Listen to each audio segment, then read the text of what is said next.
Welcome to Study I Q. My name is Prashant Dhawan और इस video में हम important idioms and phrases cover करेंगे।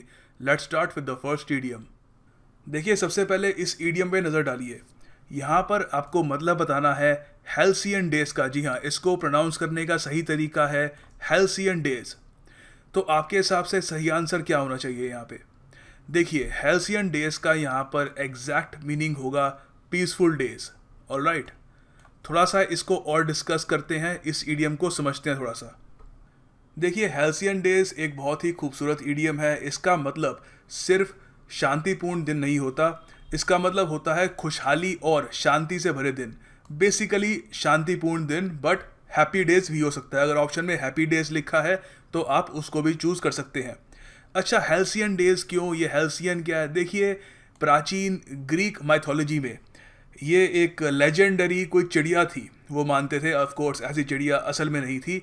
वो ये मानते थे कि एक लेजेंडरी चिड़िया होती है जो दिसंबर के महीने में उनकी एक नदी के पास आकर एक नेस्ट, एक घोंसला बसाती है और करीब 15 दिन के लिए वो वहाँ पर रहती है। उन 15 दिनों के दौरान जो लहरें होती हैं वहाँ की पानी की, वो बहुत शांत हो जाती हैं, मौसम सुनहरा हो जाता है, एवरीथिंग बिकम्स ब्यूटीफुल और काम। तो उन्होंने वहाँ से उसको बुलाना शुरू कर दिया हेल्सियन डेज। अब देखिए, एक तो यहाँ पर एक मिथिकल चिड़िया है हेल्सियन, एक और मिथिकल चिड़िया होती है फिनिक्स। फिनिक्स से एक और इडियम बनता है to rise like a phoenix from the ashes. देखिए, फिनिक्स भी एक बहुत ही पुराने ज़माने की, आई थिंक ग्रीक या इजिप्शियन माइथोलॉजी की एक चिड़िया है।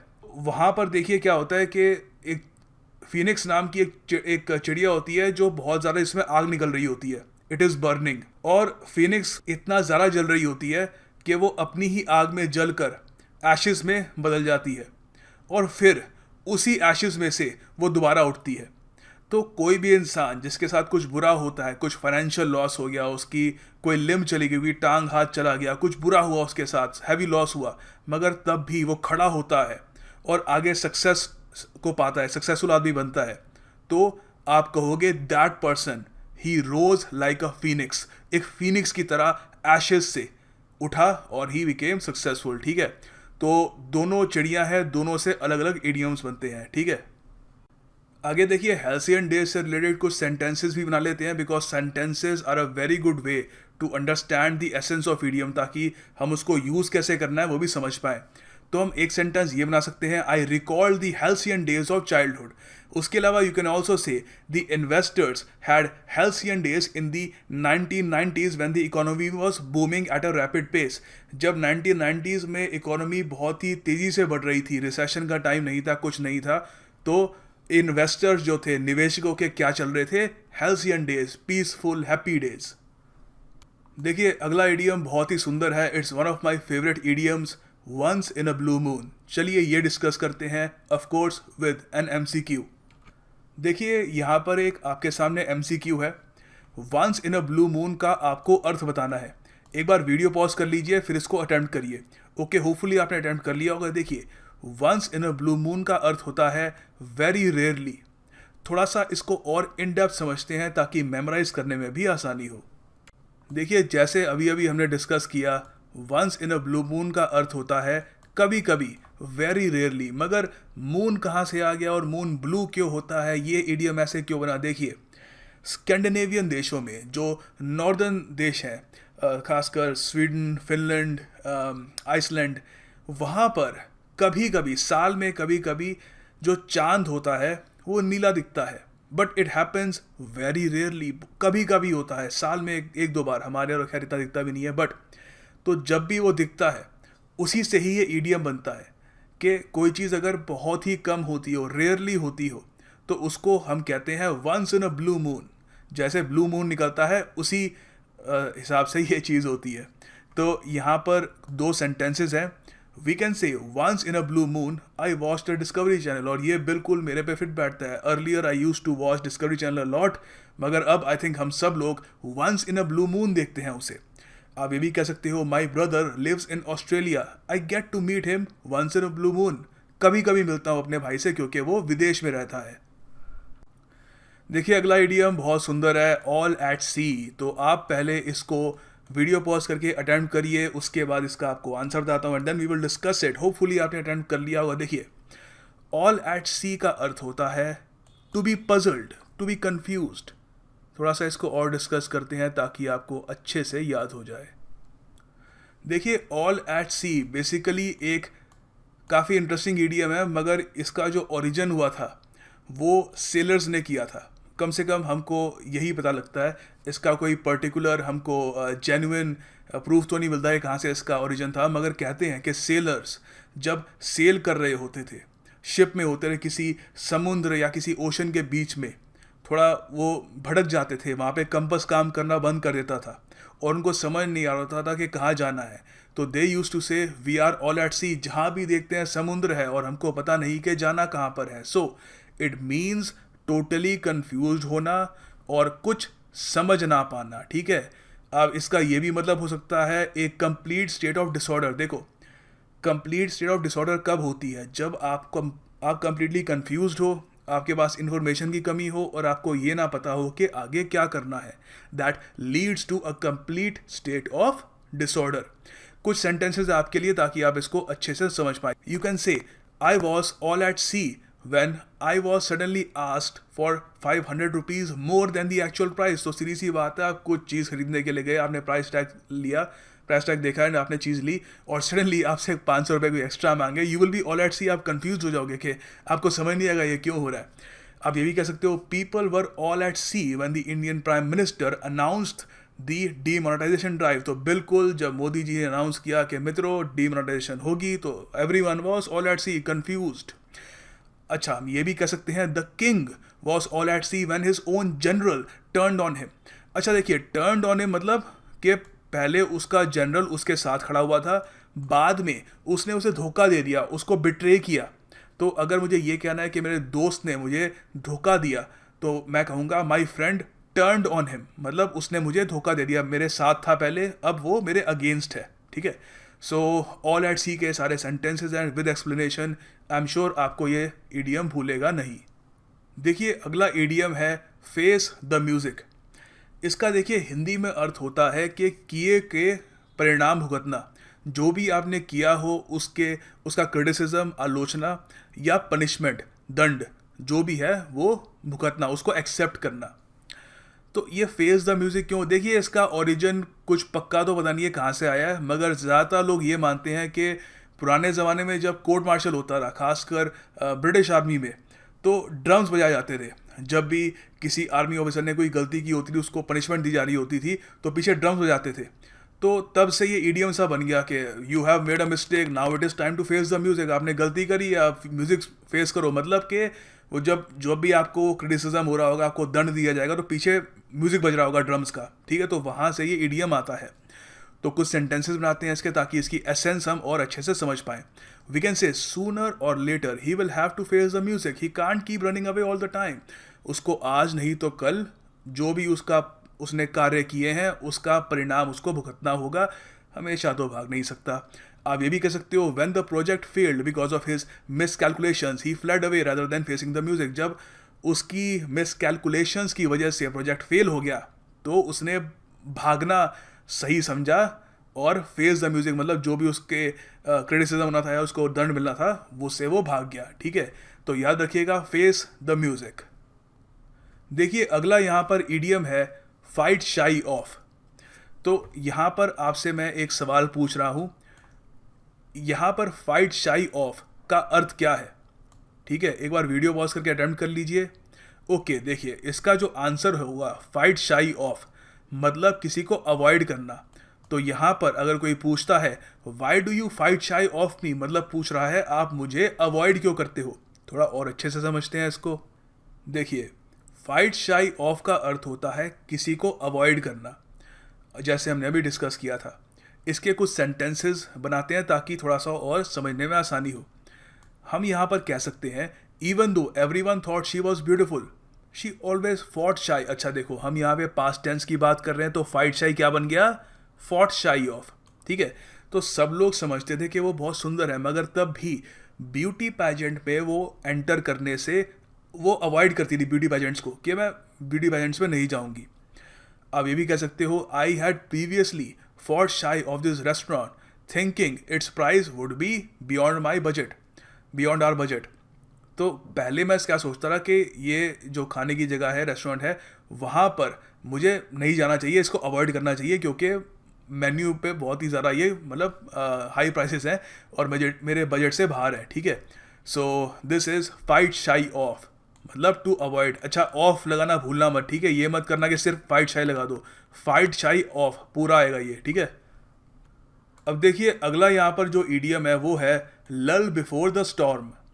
अब कभी कभी लोग यहाँ पर ना काम की जगह लल देखकर डर जाते हैं कि अरे ये क्या है, इसका मतलब कुछ और तो नहीं होगा, मगर ये आई थिंक काम बिफोर द स्टॉर्म आप में से ज़्यादातर लोगों ने सुना होगा, तूफान से पहले की शांति, तो ये वही है। लल यहाँ पे हम काम की जगह इस्तेमाल कर सकते हैं, ठीक है। तो यहाँ पर इसका मतलब क्या हो गया कि कुछ ऐसा समय जब आपको सब कुछ शांत दिख रहा हो मगर इमीडिएटली बहुत ही जल्द कुछ अनप्लेजेंट हो रहा हो, कुछ क्योटिक सा हो रहा हो, कुछ बहुत ज़्यादा स्टॉर्म सा आ जाए। तो यहाँ पर एक सेंटेंस है कि Dhoni played the first ball defensively but it was the लल बिफोर द स्टॉर्म। पहली बॉल धोनी ने डिफेंसिवली खेली मगर तूफान से पहले की शांति थी वो, क्योंकि उसके बाद वो शुरू हो गए, ठीक है। देखिए अगला यहाँ पर इडियम है बिड एडियू। बिड एडियू, एडियू देखिए एक फ्रेंच शब्द है जिसका मतलब होता है गुड बाय कहना या अलविदा कहना। तो बिड एडियू मतलब कि टू से गुड बाय, ठीक है, या कुछ फेयरवेल कहना, बेसिकली अलविदा कह देना। तो वहाँ पर एक्चुअली एडियू मतलब गुड बाय, वहाँ पर फ्रांस में अगर कोई जा रहा हो तो उसको सिर्फ एडियू भी कहते हैं। तो मतलब बिड एडियू मतलब कुछ कहना, ठीक है। तो यहाँ पर हमने दो सेंटेंसेस बनाए हैं। We can say they silently bid adieu to their teacher before he waved at them for the last time, ठीक है, सिंपल सेंटेंस है। आप ये भी कह सकते हो he silently bid adieu to his mobile phone that slipped out of his hand and fell inside the toilet। बहुत अनफॉर्चुनेट है मगर एक बार जब ऐसा हो जाए तो you must bid adieu, क्योंकि वापस नहीं आने वाला वो। देखिए आगे आपके सामने ये ईडियम है अ रेड लेटर डे। आपको बताना है कि इसका अर्थ क्या है, तो वीडियो पॉज कर लीजिए and you know the drill. देखिए यहाँ पर अ रेड लेटर डे का अर्थ होगा एन इम्पॉर्टेंट डे। ऑलराइट, थोड़ा सा इसको और डिस्कस करते हैं। देखिए अ रेड लेटर डे होता है एक बहुत ही खास, खुशी से भरा और इम्पॉर्टेंट डे जो आप हमेशा याद करेंगे। तो यहाँ पर एक सिंपल सा हम सेंटेंस बना सकते हैं। देखिए जब अपॉइंटमेंट लेटर आता है तो ऑफ कोर्स किसी के लिए भी एक यादगार दिन, खुशी से भरा दिन होता है, एक स्पेशल दिन होता है। तो आप कह सकते हो the day I got my appointment letter was a red letter day for me. देखिए अगला इडियम है शॉट इन द आर्म। बच्चे एग्ज़ाम में इसको गलत कैसे करके आते हैं। देखिए लोग कई बार समझ जाते हैं कि शॉट मतलब कुछ गोली लगी हो बाजू में, तो शायद इसका मतलब होगा कि कमज़ोर हो जाना, but no, a shot in the arm देखिए इसको कुछ इंजेक्शन के रूप में इसको कहते हैं कि यूजुअली जब कुछ आपको इंजेक्शन दिया जाता है ताकत का, ठीक है, तो अ शॉट इन द आर्म वहाँ से आता है। तो इसका मतलब होता है कुछ बूस्ट आपको मिल जाए, कुछ एनकरेजमेंट मिल जाए, कोई साहस आपका बढ़ जाए, कुछ ऐसा हो जाए जिससे आप में अचानक से पॉजिटिव इफेक्ट आ जाए। तो यहाँ पर दो सेंटेंसेस हैं। The news of Yuvraj Singh being declared fit to play was a shot in the arm for the Indian cricket team। Yuvraj Singh बहुत ही अच्छे प्लेयर है, अग्रेसिव बैट्समैन है, तो ऑफ कोर्स ऐसा बैट्समैन अगर फिट हो जाए, वो डिक्लेयर हो जाए कि खेल सकते हैं अगले मैच में, तो वो क्या होगा, इंडियन क्रिकेट टीम के लिए एक एनकरेजमेंट होगी, बूस्ट होगा उनके लिए। सेंटेंस बना रहा हूँ बस। आप ये भी कह सकते हो कि managing to clear the cut off was a shot in the arm for him and he started studying with more intensity. तो मान लीजिए किसी भी आप कंपेरेटिव एग्जाम्स के लिए अपियर कर रहे हैं, प्रीलिम्स क्लियर हो जाते हैं, तो क्या होता है, it is like a shot in the arm. Encouragement मिलती है, बूस्ट मिलता है। सडनली यू फील के ऑल राइट, अब मुझे और ज़्यादा पढ़ना है, आप और इंटेंसिटी से पढ़ते हो मेंस के लिए, ठीक है। सो याद रखना, shot in the arm, boost, encouragement, साहस बढ़ावा। देखिए आगे बहुत ही एक इंटरेस्टिंग इडियम है, काफ़ी मज़ा आएगा इसको डिस्कस करने में। पहले MCQ of course. To throw the gauntlet, इसका अर्थ क्या होना चाहिए, आप एक बार अटेम्प्ट कर लीजिए वीडियो पॉज करके। ओके देखिए इसका आंसर बता रहा हूँ आपको। टू थ्रो द गाउंटलेट का अर्थ होता है टू चैलेंज समवन। थोड़ा सा इसको और डिस्कस करते हैं ताकि समझ में अच्छे से आ जाए। देखिए, to throw the gauntlet, to throw down the gauntlet का अर्थ होता है किसी को चैलेंज करना किसी आर्ग्यूमेंट में या एक फाइट में, या वैसे ही किसी को कन्फ्रंट करना, चुनौती देना। अच्छा, आप कहोगे गाउंटलेट क्यों, थ्रो क्यों करते हैं, चैलेंज से क्या मतलब हो गया इसका? देखो, मिडीवियल पीरियड में, काफ़ी 500-600 साल पुरानी बात कर रहा हूँ, ब्रिटेन में काफ़ी हद तक जो नाइट्स होते थे, शूरवीर होते थे, तो वो ऐसा एक आयरन का एक कवच पहनते थे। ठीक है, ये जो कवच होता ना, उसके जो हाथ, यहाँ पे हाथ में ना मेटेलिक ग्लव्स पहनते थे।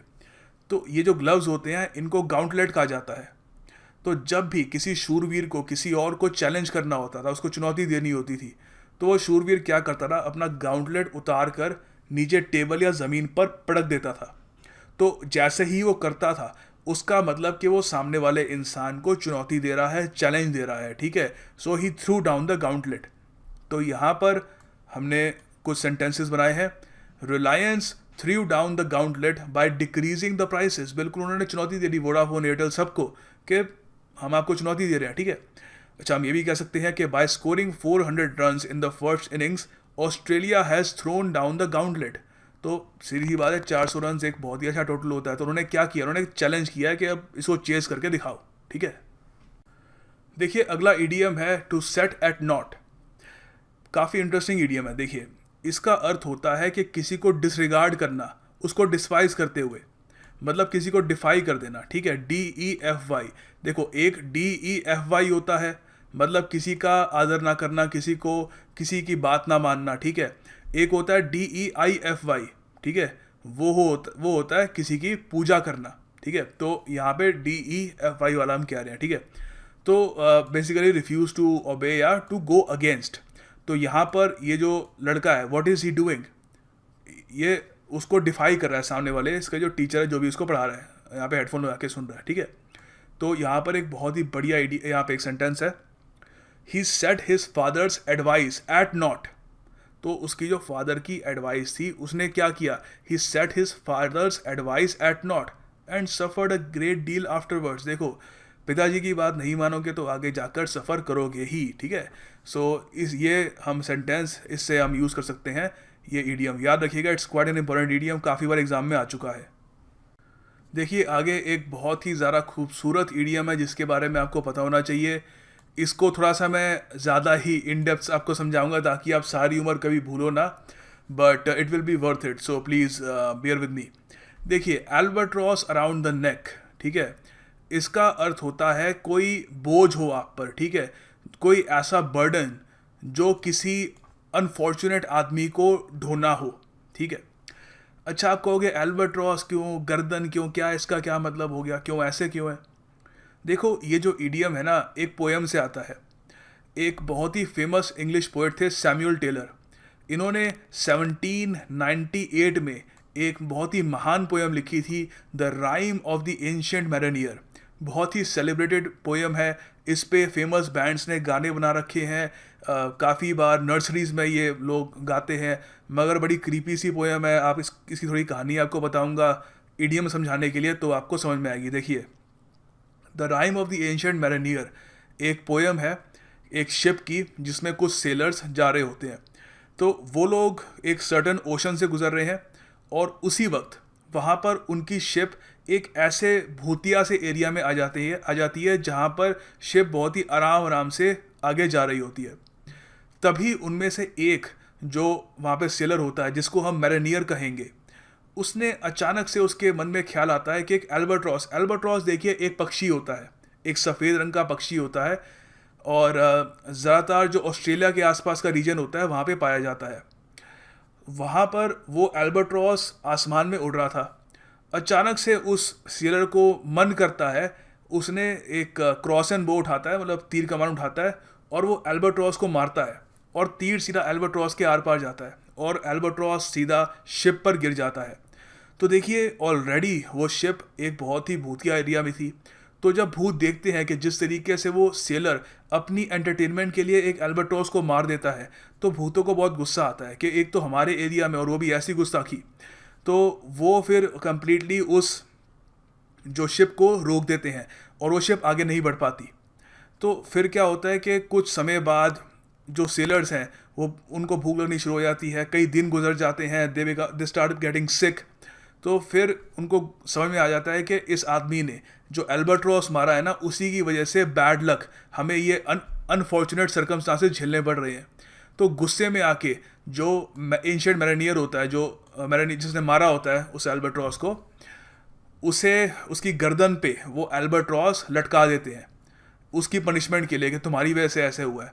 खैर आगे आगे पोएम में बहुत अजीब चीज़ें होती हैं कि वो बहुत सारे मिलके उस पूरी शिप को तबाह कर देते हैं, बस वही मैरिनियर बचता है, वो वापस इंग्लैंड वापस जाता है, लोगों को कहानियाँ बताता है कि जानवरों को मत मारा करो, कोई रूहानी सी कोई ताकत है जो तुम्हें वापस उसका दंड देगी। अजीब सी पोएम है। खैर तो यहाँ पर ये उसका मतलब है, ठीक है।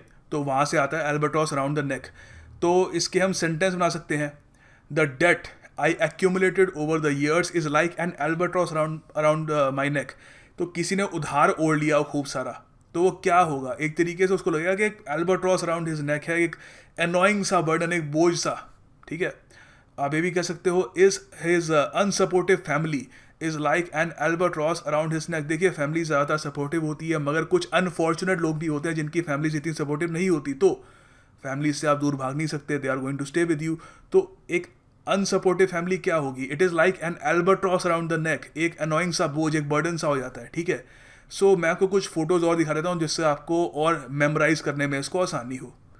देखिए यहाँ पर ये बहुत ही फेमस एक ड्राइंग है एंशिएंट मैरिनियर, जो पोएम थी the rime of the ancient mariner उसकी। तो यहाँ पे आप देख सकते हैं जो भूत प्रेत हैं वो बहुत गुस्सा हैं, उनके हाथ में वो मरा हुआ अल्बाट्रॉस है जिसके आर पार तीर है, और वो उस शिप को उन्होंने कुछ वहाँ पे जादू टोना कर रहे हैं उस पर, ठीक है।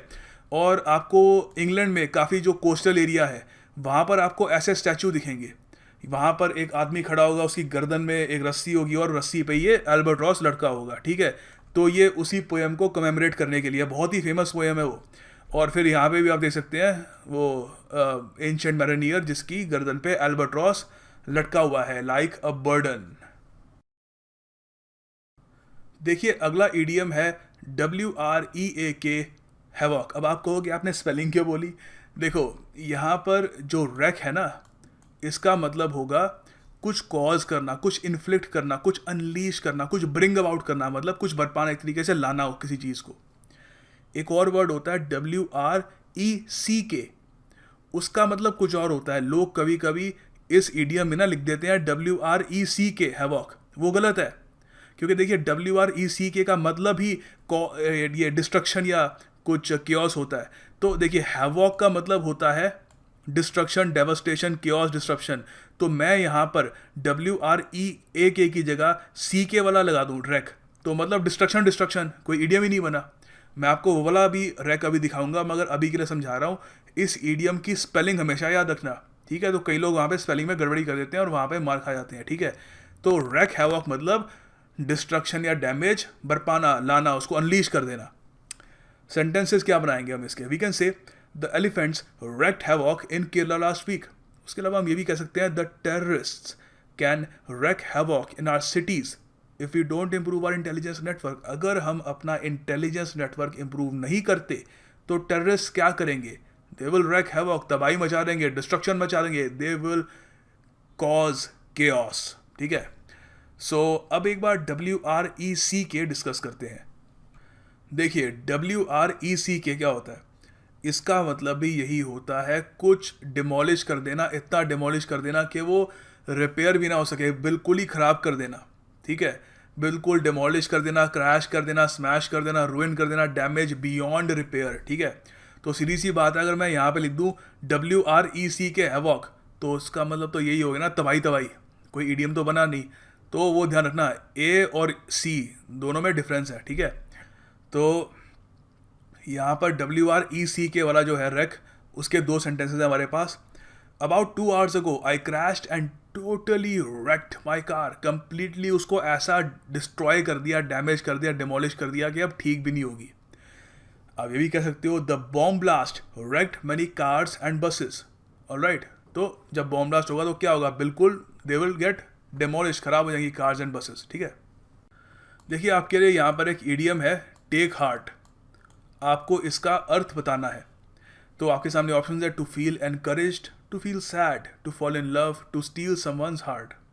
देखिए टेक हार्ट का यहाँ पर अर्थ होगा टू फील एनकरेज्ड। थोड़ा और आपको अच्छे से समझाता हूँ। देखिए यहाँ पर अगला जो ईडियम है वो है take heart. Take heart, take heart का अर्थ होता है कि एनकरेज फील करना, कुछ ऐसा करना कि आपको कुछ करेज या कंफर्ट मिले किसी फैक्ट से, प्रोत्साहित होना। तो यहाँ पर हमने 2 सेंटेंस बनाए हैं। Investors also took heart from the science that the company has started performing well. तो यहाँ पे पहली बात तो मैं पास्ट टेंस की बात कर रहा हूँ, तो टेक का क्या हो जाएगा, टुक। तो इन्वेस्टर्स ने क्या किया, उनको थोड़ा प्रोत्साहित फील कर रहे थे। क्यों? क्योंकि कंपनी ने अच्छा परफॉर्मेंस करनी शुरू कर दी। हम ये भी कह सकते हैं कि Australia can take heart by drawing the 4th test in Delhi. तो कई बार ये भी होता है कि आप हारने वाले हो, आप बस ड्रॉ करा दो टेस्ट मैच, तो उससे भी आपको थोड़ा बहुत इनकरेजमेंट मिलती है कि कम से कम हमने ड्रॉ तो करा ही दिया, ठीक है। तो वहाँ से भी उनको थोड़ा प्रोत्साहित महसूस हुआ, ठीक है। तो याद रखिएगा टेक हार्ट का मतलब होता है प्रोत्साहित होना, टू फील एनकरेज्ड। देखिए अगला यहाँ पर ईडियम है बाय डेंट ऑफ। इसका अर्थ क्या होता है?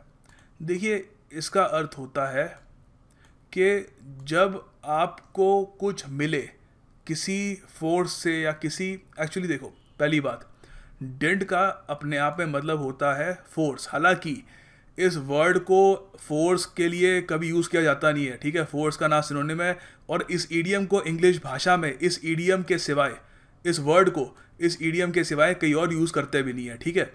तो डेंट का वैसे मतलब होता है फोर्स, तो मतलब बाय द फोर्स ऑफ। तो इसका मतलब ये होता है के द्वारा, के सहारे से। थोड़ा आप ये जो है ना सेंटेंस से और अच्छे समझ जाएंगे। आप कहोगे he achieved success by dint of hard work. के द्वारा उसने सफलता कैसे हासिल करी, अपनी मेहनत के द्वारा। हमने यहाँ पर एक बहुत ही बढ़िया आपके लिए कोटेशन है, ये भी है, by dint of hard work, team work, industry and persistence ends are able to build skyscrapers. ठीक है, by dint of hard work, ठीक है, मतलब मेहनत के द्वारा, ठीक है। तो याद रखिएगा बाय डेंट ऑफ। देखिए अगला इडियम है बी एट लूज एंड, ठीक है। तो देखिए इसके दो वैसे बनते हैं इडियम, एक होता है बी एट लूज एंड, एक होता है एट लूज एंड्स। दोनों में हल्का सा फर्क होता है, आपको समझा दूंगा मैं अभी। देखो बी एट लूज एंड का अर्थ होता है जब आपके पास कुछ करने का ना हो, ठीक है, बिना कुछ काम का। तो हम यहाँ पे सेंटेंस बनाएंगे, if you find yourself at loose end you can always read a book. या आप मेरी वीडियोस भी देख सकते हैं, आपका काफ़ी अच्छा टाइम पास होगा एक्चुअली। आप ये भी कह सकते हैं कि एट लूज एंड्स, ठीक है, एट लूज एंड्स, यहाँ पे एंड की जगह एंड्स आ गया। देखो जब हम कहते हैं एट लूज एंड्स, तो वहाँ पर हम ये भी डाल देते हैं कि जब आपके पास कुछ काम ना हो, उसकी वजह से आप नर्वस हो, एंग्शियस हो, ठीक है, मतलब बिल्कुल जब अनएम्प्लॉयड हो उसकी वजह से नर्वस और एंग्शियस हो। तो आप ये भी कह सकते हो, I usually play chess on my phone whenever I am at loose ends, ठीक है। सो याद रखिएगा दोनों तरीके से आप यूज़ कर सकते हो, एसेंस सेम है दोनों की, कि जब आप के पास कुछ करने को ना हो, ठीक है। देखिए अगला इडियम है अ वाइल्ड गूस चेस। तो इसका अर्थ क्या है? देखिए पहली बात तो आप समझ जाइए, गूस एक चिड़िया सी होती है, बड़ा तेज भागती है। तो कई बार ये देखिए फार्मर्स यूज़ करते थे काफ़ी बार, वेस्टर्न वर्ल्ड में, इंग्लैंड में काफ़ी बार, कि जब गूस के पीछे कोई भाग रहा है, वाइल्ड गूस उसके पीछे भाग रहा है, तो हाथ मुश्किल से आती नहीं थी। तो वो जो पूरा प्रोसेस होता है, जो एफर्ट होता था, लोग कहते थे होपलेस है, ये किसी ऐसी चीज़ के पीछे भाग रहा है जो उसको मिलेगी भी नहीं, ठीक है। तो यहाँ पर हम कहेंगे a foolish and hopeless search of something unattainable. Unattainable मतलब जो आपको मिलेगी भी नहीं। तो देखो आपको पता है कि नासा और उसके अलावा और भी बहुत सारी जो ये स्पेस रिलेटेड ऑर्गेनाइजेशंस होती हैं, वो एक वर्म होल ढूंढने की कोशिश कर रही हैं। वर्म होल देखिए एक काफ़ी इंटरेस्टिंग कॉन्सेप्ट है स्पेस में। वर्म होल ये मानता है कि अगर मान लीजिए मुझे एक गैलेक्सी से दूसरी गैलेक्सी में जाना है, जो आपस में जिनका डिस्टेंस मतलब thousands and perhaps even millions of light years का है, ठीक है, बहुत दूर है। तो वर्म होल क्या करता है कि टाइम एंड स्पेस के फैब्रिक को फोल्ड कर देता है, ठीक है। तो मेरा जो ट्रैवल हो जाता है बहुत कम टाइम पे हो जाता है, मतलब ऑलमोस्ट आप कह लीजिए 2% का टाइम लगता है जहाँ पे आपको पूरा 100% देना था। मगर मैं मानता हूँ कि एस्ट्रोफिजिसिस्ट जो वर्म होल की तलाश में है एक वाइल्ड गूस चेस पे है, क्योंकि हम मिलियंस ऑफ डॉलर्स खर्चते हैं टेलीस्कोप्स बनाने के लिए, रिसर्च वर्क पे कि ऐसा वर्म होल मिल जाए। मगर ऐसा वर्म होल सच में एग्जिस्ट करता भी है उसके बारे में हमको पता नहीं है, मिल भी जाए तो क्या हम उसको यूज़ कर पाएंगे वगैरह उसका भी पता नहीं है। तो मैं मानता हूँ, मेरा पर्सनल ओपिनियन है कि ये एक वाइल्ड गूस चेस है, एक होपलेस सर्च है किसी चीज़ की जो एंड में वो पा भी नहीं पाएंगे। ठीक है, तो याद रखिएगा, अ wild goose chess.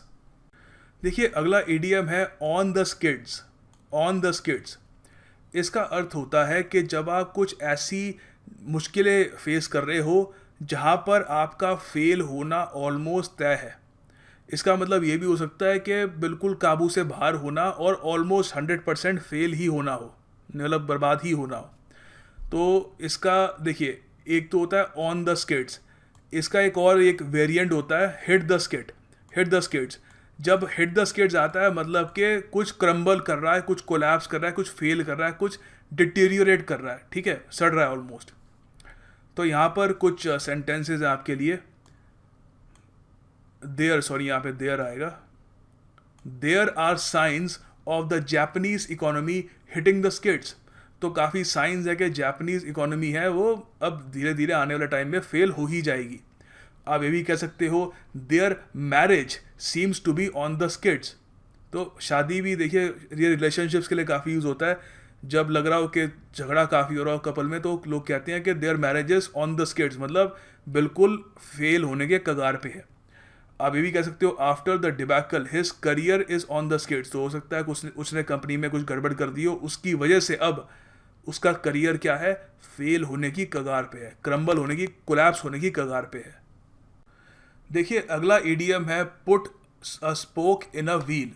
Put a spoke in a wheel. देखिए स्पोक इन अ व्हील मतलब कुछ पहिए में कुछ अटका देना। यहाँ से ही आप समझ गए होंगे कि इसका मतलब होता है कुछ बनते काम में कुछ एक तरीके से रोड़ा अटका देना।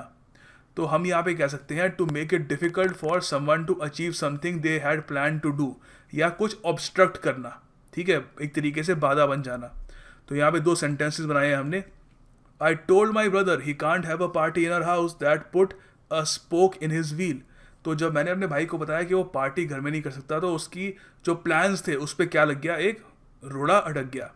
आप ये भी कह सकते हो my father's refusal to finance my purchase of a new phone put a spoke in the wheel. तो सीधी सी बात है, नए फ़ोन खरीदने के प्लान थे, फादर ने पैसे देने से मना कर दिया, तो क्या हुआ, जो आप करना चाहते थे उसमें एक रोड़ा अटक गया। ठीक है, देखिए अगला ईडीएम है टंग इन चीक। टंग इन चीक का देखिए अर्थ होता है कुछ ऐसा मजाक जो बहुत ही फन लविंग हो, मगर उसको आप सीरियसली नहीं लेना चाहिए आपको। ठीक है, तो यहाँ पर कुछ सेंटेंसेस है, इससे आप अच्छे से इसको समझ जाएंगे। काफ़ी सारे सेंटेंसेस हैं ताकि आप इसको समझ पाएँ। The film is full of tongue in cheek humour, एक नॉर्मल सेंटेंस है। Cho Ramaswamy tongue in cheek humour was widely popular in Chennai. देखिए को रामास्वामी जी की डेथ हो चुकी है, आपको पता ही होगा, ऑबिचुरीज में उनका नाम आता है। और काफ़ी फेमस सटारिस्ट थे, इनकी तुगलक नाम की एक मैगज़ीन भी आती थी। सो अब उनका देखिए मैगज़ीन में काफ़ी फेमस था कि टंग इन चीक ह्यूमर था, दूसरों पर व्यंग कसते थे, मगर आपको उन्हें सीरियसली नहीं लेना होता था। आप ये भी कह सकते हो ही offered a tongue and cheek explanation on why his favourite team was losing repeatedly, saying something about keeping the tournament interesting till the last stages. तो देखिए बहुत अच्छा सेंटेंस है। यहाँ पर हम कह रहे हैं कि उसने लोगों ने उससे पूछा कि जिस टीम को आप सपोर्ट करते हैं वो तो हार रही है, बोलो, तो चिढ़ाने वाला सवाल है। तो उसने टंग इन चीक जवाब दिया, मजाकिया तरीके से उसने कहा हाँ हम तो इसलिए हार रहे हैं ताकि टूर्नामेंट में एक टीम डोमिनेट ना करनी शुरू कर दे और टूर्नामेंट इंटरेस्टिंग रहे। तो ये अपने आप में एक आयरॉनिक एक्सप्लेनेशन है, आप इसको सीरियसली नहीं लेना चाहिए आपको इसको, ऑफकोर्स एक मजाकिया तरीके से वो कह रहा है। ठीक है, देखिए अगला यहाँ पर ईडीएम है wear your heart on your sleeve. मतलब कि अपने जो इमोशंस हैं आपके वो ओपनली दिखा देना। तो देखिए यहाँ पर इसका कोई ओरिजिन तो है नहीं, टू बी ऑनेस्ट, कुछ एक कहानी सी है कि प्राचीन तो नहीं, मेडिवियल इंग्लैंड में क्या होता था कि जो नाइट्स होते थे लड़ने से पहले, वो जो उनकी जो भी प्रेमिका होती थी उनका फेवरेट कलर कुछ पहनते थे, ठीक है। तो एक तरीके से वो अपने इमोशंस ओपनली दिखा रहे हैं, कहते हैं ऐसा, बट ऑफ कोर्स कुछ हमें पक्का पता नहीं है इसका, ठीक है। तो हम किस इंसान के लिए कह सकते हैं कि जो अपने इमोशंस ओपनली दिखा देता है? देखिए मेरे माइंड में तो सबसे पहले नाम आता है कपिल देव जी का, ठीक है। बिकॉज वो बिल्कुल जो उनके इमोशंस होते हैं खुले आम दिखा देते हैं। उनको खुशी होती है तो हंस देते हैं, किसी बात पे गम होता है तो रो देते हैं, इमोशनल होते हैं तभी रो देते हैं। इंडिया जब वर्ल्ड कप जीती थी तभी वो रो दिए थे, ठीक है। तो आप कह सकते हो Kapil Dev is one cricketer who always wore his heart on his sleeve, ठीक है। देखिए अगला ईडियम है a slap on the wrist. काफ़ी इंटरेस्टिंग ईडियम है। देखिए इसका मतलब होता है एक छोटी सी पनिशमेंट, जबकि आपको एक बड़ी पनिशमेंट मिलनी चाहिए थी। आप कह लीजिए हल्का दंड। ये पॉलिटिक्स में खूब यूज़ होता है। जब कोई पॉलिटिशियन खराब कोई बुरी हरकत करता है, कोई करप्शन कर देता है, तो जो उसके पार्टी के हेड्स होते हैं वो पब्लिक को दिखाने के लिए कि उसको दंड मिला है, उसको आप मतलब पार्लियामेंट में कुछ डांट देंगे या उसको कोई चिट्ठी दे देंगे कि आपने सही नहीं किया, जबकि पनिशमेंट उसकी बहुत ज़्यादा होनी चाहिए थी। तो यहाँ पर दो सेंटेंसेस है। द एंटायर नेशन, सारा जो कंट्री था, the entire nation wanted the corrupt politician to be punished but he got away मतलब बच गया वो, with just a slap on the wrist. छोटी सी पनिशमेंट से वो बच गया, ठीक है। अब देखो यहाँ पे ये जो पिक्चर है इससे आपको दिख रहा होगा कि कोई आपको रिस्ट पे ऐसे मारे हल्का सा, तो ज़्यादा कुछ दर्द तो नहीं होगा ना, ये तो छोटी सी पनिशमेंट हो गई। हम ये भी कह सकते हैं his lawyer is very crafty. Crafty मतलब क्लेवर, चालाक है। उसका लॉयर बहुत ही चालाक है और काफ़ी अच्छे कनेक्शंस है। दैट्स वाई, इसलिए मैं मानता हूँ कि ही विल, कोई भी मैं क्रिमिनल की तरफ देख के बात कर रहा हूँ जो मुझे लगता है वो क्रिमिनल है, he will get away with just a slap on the wrist, ठीक है। देखिए अगला ईडियम है to get off your high horse. पहले इसका आपको मतलब बताता हूँ, फिर बताता हूँ कि इसका ओरिजिन कहाँ से हुआ, कहाँ से ये बना। देखो to get off your high horse का मतलब कोई ऐसा इंसान जो अपने आप को ये मानता हो कि मैं सामने वाले से बेहतर हूँ, क्लेवर हूँ, बढ़िया हूँ, ऐसा मानना रोक देना, मतलब गेट ऑफ अपने ऊंचे घोड़े से उतर जाना, ठीक है। तो पहले वो ये मानता था कि सामने वाला कुछ भी नहीं है, मैं सबसे सुपीरियर हूँ। अब वो अपना एटीट्यूड चेंज कर रहा हो, ठीक है। अब हाई हॉर्स की हो, देखिए आप अगर कोई भी जो मिडीवियल पीरियड था या उससे पुराना कोई पीरियड था, वहाँ पर कोई जो फेमस कोई इंसान थे ना, जो पावरफुल इंसान थे, एम्परर थे, उनकी आप कोई पोर्ट्रेट देखो, खासकर वेस्टर्न सिविलाइजेशन में, वो हमेशा आपको घोड़े पे दिखेंगे। अलेक्जेंडर घोड़े पे दिखेगा, नेपोलियन घोड़े पे दिखेगा। तो घोड़े पे उसको उनको इसलिए बैठाते थे ताकि सिंबलाइज कर रहे थे कि वो आम आदमी से ऊपर थे, वो ज़रा क्लेवर थे, ज़रा स्ट्रॉन्ग थे, सब वो स्पेशल थे। तो to get off your high horse मतलब जो आपका जो एजम्पशंस है कि मैं सामने वाले से बेहतर हूँ, वो त्याग देना, उससे उतरना। तो यहाँ पर दो सेंटेंसेस है। Trump never got off his high horse to consider how disrespectful his statements sound to minorities. Trump कभी भी, उन्होंने जो हाई हॉर्स है उससे कभी उतरे नहीं, ठीक है, अपने हाई हॉर्स पे ही रहे। और कभी उन्होंने ये रियलाइज़ नहीं किया कि जो उनके सेंटेंसेस जो कह देते हैं चीज़ें, कितनी डिसरिस्पेक्टफुल लगती होगी माइनॉरिटीज़ को। हम ये भी कह सकते हैं I won't deal with you until you get off your high horse. मैं आपसे तब तक बात नहीं करूँगा या एंगेज नहीं करूँगा जब तक आप अपना जो एटीट्यूड है कि आप मुझसे सुपीरियर हैं वो चेंज नहीं करते, ठीक है। याद रखिएगा to get off your high horse. देखिए अगला ईडियम है to carry coals to Newcastle. इसका मतलब क्या होगा? देखिए यहाँ पर आपके सामने ऑप्शन है, एक बार वीडियो पॉज करके अटेम्प्ट करिए। तो देखिए यहाँ पर इसका जो आंसर है वो है option A, to do something that isn't required. थोड़ा सा आपको इसको और समझाता हूँ मैं, सो दैट आप कभी भी इस ईडियम को ना भूलें। देखिए to carry coals to Newcastle, इसका मतलब क्या है? हमने जैसे अभी डिस्कस किया, कुछ ऐसा करना जिसकी ज़रूरत ना हो, मगर ये कोल्स क्यों, कैसल, न्यू कैसल, ये कहाँ से आ गया? देखिए ये जो कोट है, ये जो ईडियम है, ये आता है ब्रिटेन से। देखिए इंग्लैंड में, खासकर जो इंग्लैंड का एक पार्ट है न्यू कैसल, एक जगह है इंग्लैंड में, वहाँ पर इंडस्ट्रियल रेवोल्यूशन के दौरान बहुत सारी कोल माइंस होती थी। आज के ज़माने तो बंद हो गई है, they have shifted to a cleaner version of energy, मगर एक ज़माने में वहाँ पर खदानें होती थी कोल की, कोयले की। तो इंग्लैंड के किसी भी कोने से कोई इंसान अगर कोयला लेकर न्यू कैसल जा रहा होता था तो लोग कहते थे अरे इसकी क्या ज़रूरत है, वहाँ पे ऑलरेडी इतना कोयला है कि वहाँ पे कोयले की माइंस हैं। तो तब से ये ईडियम बन गया, to carry coals to Newcastle, कुछ ऐसा करना जिसकी आवश्यकता ना हो। ठीक है, तो यहाँ पर एक सिंपल सा देसी सेंटेंस है so that you understand. Gifting Bappi Lahiri gold chain is like carrying coals to Newcastle, क्योंकि आप देख सकते हैं ऑलरेडी इन जन आपके पास इतनी सारी गोल्ड चेन है, आप एक और गोल्ड चेन लेके जाओगे तो लोग कहेंगे कि ऑलरेडी वहाँ पे इतनी सारी है, आप और देके क्या करेंगे। ठीक है, सो इस पर सेंटेंस भी बनाइएगा, आई विल अप्रिशिएट इट। देखिए लास्ट इडियम है अकेलीज हील। ये इसका अर्थ होता है किसी की कमज़ोरी, किसी की छोटी प्रॉब्लम, कोई वीकनेस या कुछ सिस्टम में एक ऐसी कोई छोटा सा फ्लॉ जिससे वो कम्प्लीटली फेल हो जाए। ठीक है, अच्छा ये अकेलीज हील क्यों, हील क्या, अकेलीज क्या है? देखिए ये ग्रीक मैथोलॉजी से ये इडियम आता है। अकेलीज माना जाता था एक बहुत ही ताकतवर शूरवीर थे, इनको लड़ाई में कोई नहीं हरा पाता था क्योंकि इनका जो शरीर था बहुत ही स्ट्रॉन्ग था। शरीर स्ट्रॉन्ग क्यों था? क्योंकि देखिए माना जाता था कि इनकी जो माता थी, इनकी जो मदर थी, उन्होंने एक ऐसी जादुई नदी में इनको बचपन में, जब ये बिल्कुल ही एक बच्चे थे, इन्फेंट स्टेज में, इनको डुबो दिया था। उस नदी में ताकत थी कि जो भी उस नदी में जिसको डुबाया जाएगा उसका शरीर बहुत ही स्ट्रांग हो जाएगा। मगर इनकी मदर से गलती ये हो गई, गलती क्या मजबूरी थी उनकी, कि बच्चे को जब पूरी तरीके से डुबा रही थी, यहाँ पे आप देख पा रहे होंगे, तो उन्होंने उस बच्चे को उसके हील से पकड़ा ताकि वो डूब ही ना जाए पूरी नदी में। तो पानी पूरे शरीर को लग गया मगर हील तक नहीं लग पाया। तो अकीलीस की सारी उम्र ये एक वीकनेस रही कि उसको मारने का तरीका था कि उसकी हील पर अगर कोई एरो मार दे तो वो मर जाएगा। तो एंड में हुआ भी यही, जो अकेलीस थे वो लड़ाई में जब लड़ रहे थे, एक बार उनके हील पे जाकर एक तीर लगा और उसी से उस ताकतवर योद्धा की मौत हो गई। तो यहाँ पर हम दो सेंटेंस हमने यूँ बनाए हैं यहाँ पे।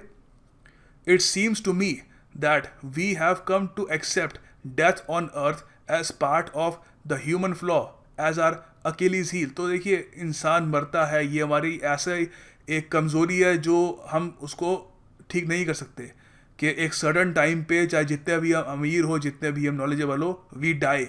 ये एक तरीके से हमारा सबसे बड़ा वीक पॉइंट है, हमारा अकेलीज हील है। थोड़ा और इसको सीरियसनेस इसकी टोन डाउन करके हम ये भी कह सकते हैं, the lack of a AMOLED display screen. यहाँ पे स्मार्टफोन के जो एंथुजियास्ट हैं बहुत ही एक्साइटेड होंगे इस सेंटेंस को देखकर। द लैक ऑफ ए या फिर an AMOLED display screen is that phone's Achilles heel, कमज़ोरी है उसकी। ठीक है, और ये वीडियो का अंत है। हमने बहुत सारे यहाँ पे इडियम्स डिस्कस किए, 25 से भी ज़्यादा ही कर दिए होंगे। सो हिट द लाइक बटन। अगर आपको वीडियो पसंद आई तो कमेंट बॉक्स में हमको बताइए कि ऐसी आपको और वीडियोस चाहिए, और share this video with your friends, circulate करिए व्हाट्सएप पे, फेसबुक पे, ताकि ज़्यादा से ज़्यादा लोग इस वीडियो का फ़ायदा उठा सके। Thank you for watching this video.